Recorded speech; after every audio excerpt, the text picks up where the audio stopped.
Okay, so today is the last day before a snowstorm that's coming tomorrow, so I must check these units on the vehicle, at least plug them in. I'm not going to install them, of course, it's too much work, but bench test showed fine. So we have the computer here, we got both throttle bodies, and we have the Egas module also installed in this very vehicle.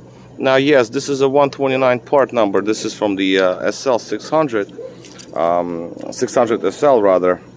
These are the older style throttles, but nonetheless, let's put on the ignition. And then what I want to show is, I want to show this engine running.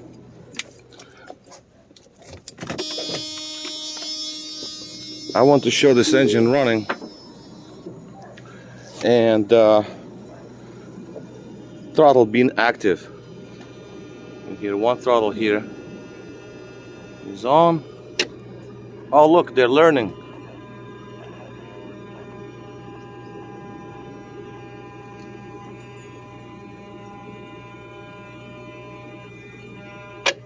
That's it.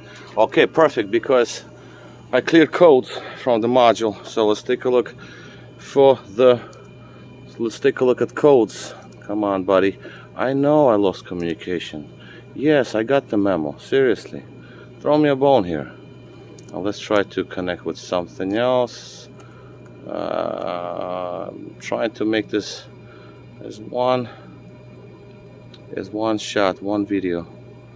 And then I got the code because I took the computer from the workbench, brought it out here, and of course both were disconnected, multiplexer and computer for that matter. So we're gonna have to restart the diagnostic here. And I also reading it with SL 600 SL 129 chassis specifically, because if I will read it as a W140 chassis, then it will give me an error, because it will say that the control module, you know, you have to connect another control module. But so far so good. All right, so let's take a look at our codes real quick. See what we have there. Fault memory, no faults. Okay, so there are no codes stored inside Egas module, so for that reason I assume that it would learn, both throttles would learn. Let's see the actual values. Well, pretty much similar to the bench test, although we have obviously a slightly different battery, plus they learned. Okay, so see, this reading became slightly different, but again, it doesn't matter to us. It's all good to go. For some reason, okay, so here, on-off situation. All right, don't mind them jumping. Let's open the throttle slightly.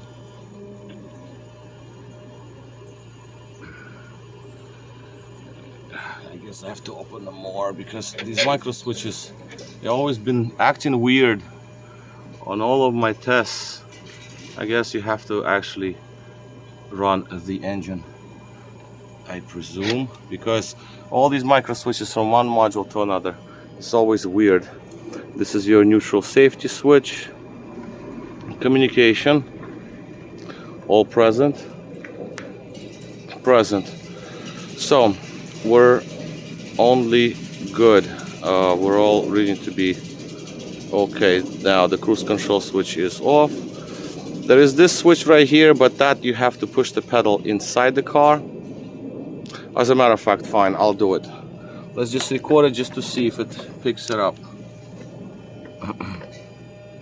Okay, let me just try to situate my camera somehow so it doesn't fall.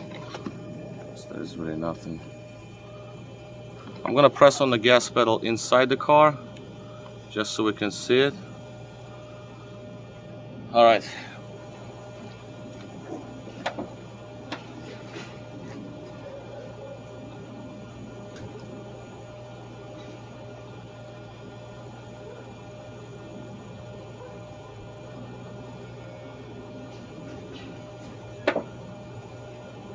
Alright, so I pushed and released the gas pedal, so that micro switch should have changed.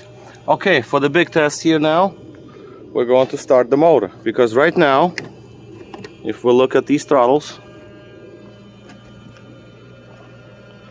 look at them together, we can see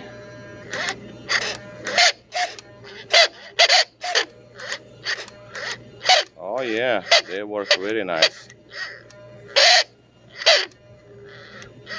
Don't worry about the noises. My problem was here, I had some binding going on, but now, and as you can see also, look at the throttle opening. They open wide open, 90-degree angle, because now the computer is present in the vehicle, and this particular module allows you to open them fully. So some of them don't. See, on the bench test they never open all the way, and on the vehicle they open all the way. And we also have a different readout, not 1.99, but we've got 0.78. So we can see that this is fully functional setup. Now we're going to start the engine.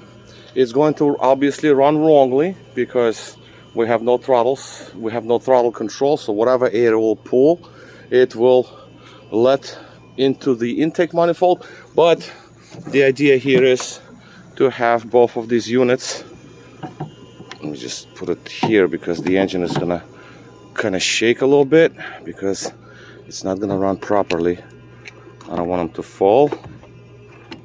Yeah, something like this. Yeah, I have to go through the passenger side because the way the car is parked, it's kind of unfortunate, but that's the best I can do before the snowstorm. All right, start the engine. Now, what's important is we're not supposed to see any ASR lights. Alright, so ASR light is not present. And then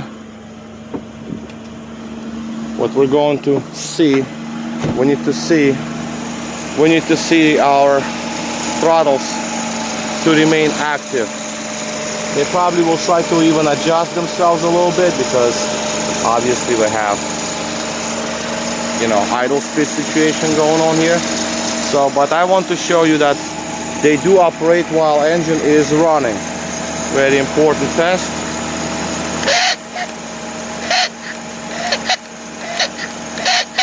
They open very fast now, much faster than the bench test. Now I can't keep them open because they will go into limp mode for a very simple reason, being that that micro switch is not engaged. Then obviously throttle bodies will shut down. That micro switch is rigged on my bench. Okay, so multiplexer went out because the voltage fluctuation, unfortunately. So hopefully it'll come back to its senses, but maybe not. The battery is a little weak in this car, so every time the voltage drops, it can reset. Although I have batteries inside that multiplexer to fix that fluctuation, but it still happens. I don't know. I cannot win with this. See, now it's just went out.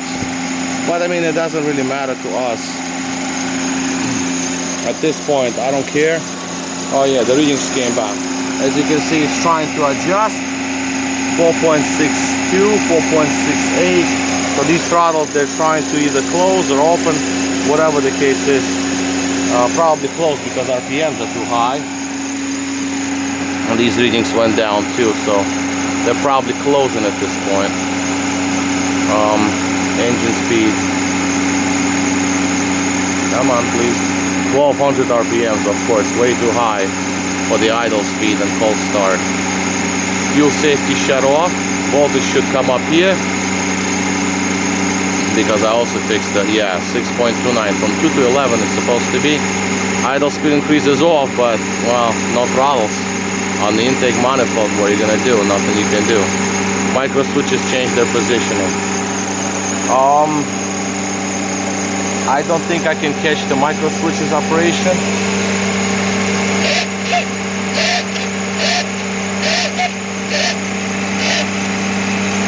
Okay, so they did it once, and that's enough for it's a record in my book because I can't keep them open.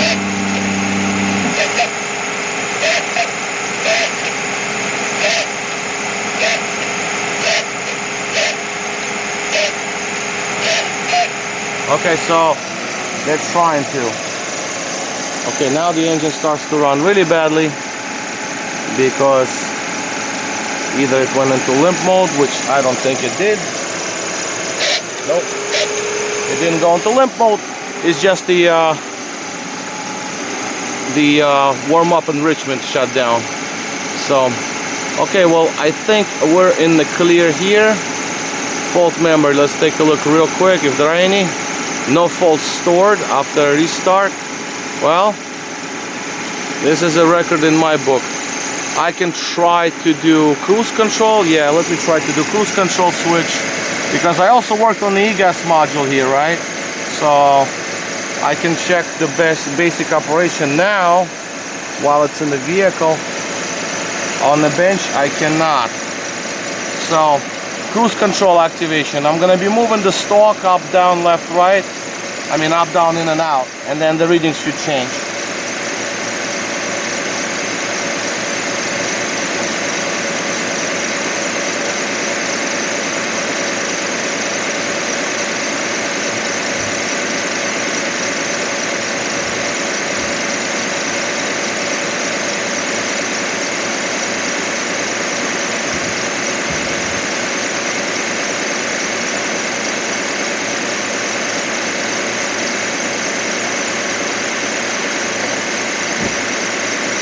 So that's the best I could do. I hope the camera picked it up, because I couldn't see it obviously. And yeah, so we're in the clear over here. Don't mind the belt. Squeaks a little bit, squeals.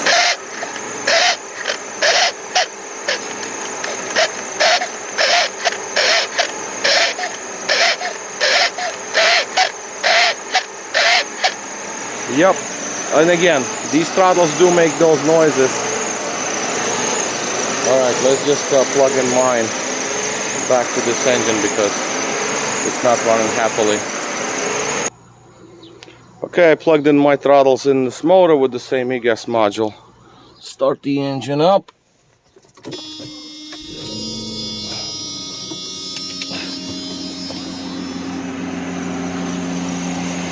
Just so the engine runs quieter, because it was unbearable. The RPM fluctuation. Neighbors came out to see what's going on over here. And what else can I say about all this situation? RPMs are dropping. 930, 870. 720. So yeah, it's still cold, so 720 is okay. Ah, look at that, 660, that's spot on. Now, the plugs I made, so they fit inside the sockets well, you know, the original sockets, and the latches also close over them, because they were in pretty bad shape. And now all I have to do is put bolts up, and to basically these two units, maybe put a little lubrication on this piece right here, and then these units should be good to go. I'm not going to play with the plates here. I know one is rubbing slightly, but it's okay. I would rather not. These particular units, it's a bad idea, because whatever the case, I'm not going to even go there. So same here. I mean, secondary throttle plugs into the socket well. Okay. So I think we'll be clear with this. Going to pull out that Egas module, and we should be good to go. I don't know if there are any codes still stored or not. Cruise control switch. All right. Well, whatever. I guess that didn't read or something. I don't know. When I made the video, I don't know if it showed up or it didn't. Who knows? Anyway, that's gonna be all for me. If it doesn't work, it doesn't work. That circuit, I don't think I can repair, because if it's bad in this Egas module, then it's bad. It's just like, what you need is, you need your throttles to work. Yeah, that's important. Cruise control, yeah, well, if it doesn't work, it doesn't work, unfortunately. It is what it is. Okay, so this is it. Victor here, RestoreYourMercedes.com. Thank you for watching.